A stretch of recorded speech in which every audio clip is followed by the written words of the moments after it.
ছাত্রছাত্রীদের কথা মাথায় রেখে আগামীকাল থেকে কলেজের প্রথম বর্ষের ছাত্রছাত্রীদের জন্য ফর্ম ফিল-আপের আয়োজন করল ভারতের ছাত্র ফেডারেশন সদর আঞ্চলিক কমিটি একের সদস্যরা। আগামীকাল নিখিলবঙ্গ প্রাথমিক শিক্ষক সমিতি ভবনে এই শিবির বিনামূল্যে আয়োজন করেছেন ভারতের ছাত্র ফেডারেশনের সদস্যরা। এই ধরনের বিনামূল্যে ক্যাম্প অনুষ্ঠিত হওয়ার ফলে অনেক ছাত্রছাত্রীরাই বিনামূল্যে অনলাইনে ফর্ম ফিল-আপ করে উপকৃত হবে বলে ভারতের ছাত্র ফেডারেশনের সদর আঞ্চলিক কমিটি একের সদস্যরা আশা প্রকাশ করেছেন। ভারতের ছাত্র ফেডারেশন সদর আঞ্চলিক কমিটি একের পক্ষ থেকে আজকে আমরা সাংবাদিক সম্মেলন করতে চলেছি। তার প্রধান কারণ হচ্ছে আপনারা প্রত্যেকেই জানেন, বিগত দিনে উচ্চ মাধ্যমিকের ছাত্রছাত্রীরা অনেক দিন ধরে পাশ করে উত্তীর্ণ হয়ে বসে রয়েছেন।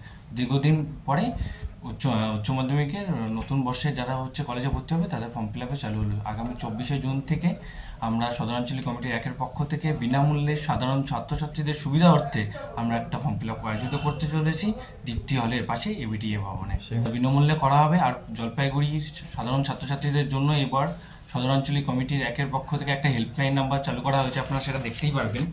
প্রত্যেকটি কলেজে এবার আমাদের হেল্পলাইন নাম্বার আছে।